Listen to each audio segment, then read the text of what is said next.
नमस्कार दोस्तों, मैं अमरदीप सिंह स्वागत करता हूं आप सभी का आपके अपने यूट्यूब चैनल में। दोस्तों, आज की वीडियो में हम बात करेंगे कि उत्तर प्रदेश में टीजीटी टीचर कैसे बने।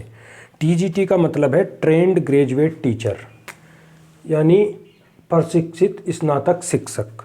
इनका क्या काम है? तो 9वीं और 10वीं यानी 9th और 10th में पढ़ाने का काम है। इसके लिए योग्यता क्या चाहिए? ग्रेजुएशन और बीएड, यानी आपने ग्रेजुएशन की हो, जिस सब्जेक्ट में टीचर बनना चाहते हो वो सब्जेक्ट आपके ग्रेजुएशन में रहे हों, और बीएड। मान लीजिए मैथ का टीचर बनना चाहते हैं टीजीटी, तो मैथ आपके उसमें रहा हो एमएससी में, वो बीएससी में, या हिंदी का बनना चाहते हो तो हिंदी रहा हो, संस्कृत का तो संस्कृत रहा हो, और बीएड की डिग्री हो। ये तो होगी एलिजिबिलिटी इसकी। समझ में आई? अब आप सोच रहे होंगे कि एक सब्जेक्ट कॉम्बिनेशन वाला पॉइंट है, वो भी मैंने लिख रखा है, इसे भी बताऊंगा लास्ट में। इसके बाद आयु सीमा क्या है?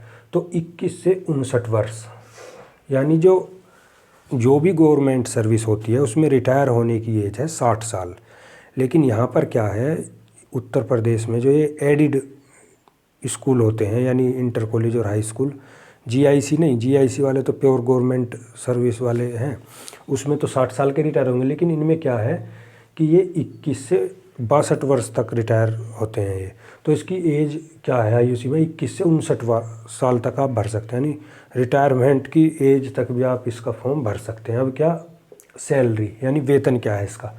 तो लेवल 7 यानी 4600 ग्रेड पे, इन हैंड 60,000।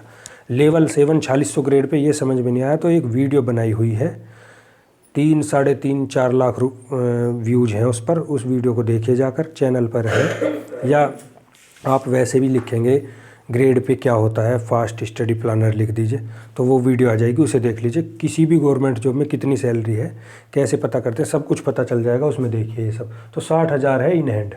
ठीक, एग्ज़ाम सेंटर इसका कहाँ पर है? तो केवल यूपी में इसका एग्ज़ाम होता है, क्योंकि राज्य सरकार की नौकरी है। तो फिर इसमें अदर स्टेट से कोई अप्लाई करता है तो दूसरे स्टेट में एग्ज़ाम सेंटर नहीं होते। एग्ज़ाम सेंटर अदर स्टेट में होते हैं जो सेंट्रल गवर्नमेंट की नौकरी होती हैं।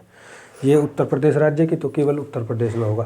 पोस्टिंग कहाँ पर होगी? बहुत से बच्चों का ये भी डाउट है कि हम दिल्ली से हैं, या बिहार से हैं, या हरियाणा से हैं, मध्य प्रदेश हैं, हम इसका फॉर्म अप्लाई कर दें तो फिर बाद में अपने राज्य में ट्रांसफ़र करवाएं। ऐसा नहीं होने का इसमें, क्योंकि ये उत्तर प्रदेश राज्य की है। तो इसमें केवल उत्तर प्रदेश के यानी यूपी के हाई स्कूल और इंटर कॉलेज में होगी आपकी पोस्टिंग। जैसे केवीएस में और केंद्रीय विद्यालय, नवोदय विद्यालय में, इसमें ऑल इंडिया ट्रांसफ़र होता है। ये है स्टेट गवर्नमेंट की, इसमें नहीं होने का। फॉर्म की फ़ीस क्या लगती है? 750 रुपये। अब ये बात समझिए, शिक्षक बनने के लिए आपने सुना होगा कि टेट पास करना पड़ता है, टीईटी की परीक्षा, यूपी टेट की हो या सी टेट की हो। तो इसमें कुछ नहीं चाहिए ऐसा। ठीक, एग्ज़ाम में नेगेटिव मार्किंग भी नहीं होती इसके में। सिलेक्शन प्रोसेस क्या है? तो सिलेक्शन का यानी चयन की प्रक्रिया इसकी बहुत ही आसान है। बस एग्ज़ाम दो, यदि आपका मेरिट में नाम है तो कॉलेज आवंटन हो जाएगा आपको, कॉलेज अलॉटमेंट, जा कर के वहाँ पर अपनी ज्वाइनिंग लो। इतनी बात समझ में आई? तो अब इसका समझिए एग्ज़ाम पैटर्न। एग्ज़ाम पैटर्न में क्या है? पहले इंटरव्यू होता था, अब इंटरव्यू हटा दिया है सब इसमें से, टीजीटी में से। पीजीटी में तो आज भी है, लेकिन टीजीटी में इंटरव्यू नहीं है। तो इसमें कुल प्रश्न है आपके 125 एमसीक्यू टाइप, यानी बहुविकल्पीय प्रश्न है 125।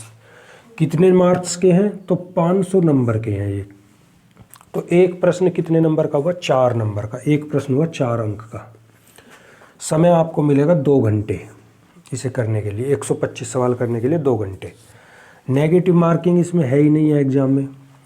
अब देखिए, जो आप टीचर का और एग्ज़ाम देते होंगे, जैसे केवीएस में दिया हो, एनवीएस में दिया हो, DSSB का दिया हो, या किसी अदर राज्य का, तो वहाँ पर एक तो सब्जेक्ट वाला पोर्शन होता है, और एक होता है GK, GS, math, reasoning, Hindi, English, ये कुछ ऐसे जीके, जीएस, मैथ, रीजनिंग पूछ लेते हैं। लेकिन इसमें ऐसा कुछ नहीं है।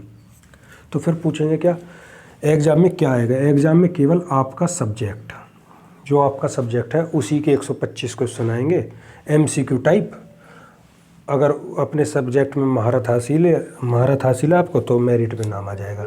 जीके, जीएस, इसमें कुछ फालतू बात नहीं पूछी जाती। अब सब्जेक्ट का कॉम्बिनेशन क्या है? तो देखिए, सब्जेक्ट कॉम्बिनेशन जो है ये किसी और सब्जेक्ट में तो मांगा जाता नहीं है, ये है सिर्फ एसएसटी यानी सामाजिक विज्ञान। जो एसएसटी का टीचर बनना चाहते हैं, एसएसटी का सामाजिक विज्ञान,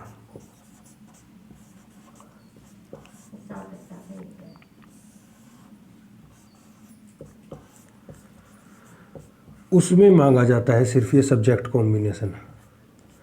अब आपने देखा होगा जब आप 9th या यूपी बोर्ड में 10वीं की परीक्षा दी हो या 9वीं में पढ़े हो तो उसमें टीचर होते हैं अलग अलग। मैथ का अलग, तो मैथ का क्या है, बीएससी मैथ से करके आया हो और बीएड हो तो मैथ का बन जाएगा। साइंस का क्या है, साइंस मतलब बीएससी की हो और आपके पास बीएड हो, वो साइंस का बन जाएगा।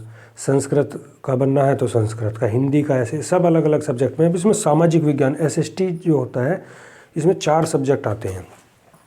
पहला हिस्ट्री, दूसरा ज्योग्राफी,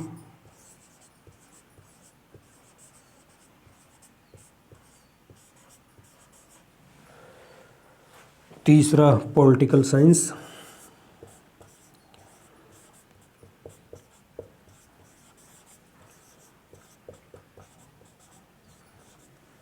और चौथा इकोनॉमिक्स।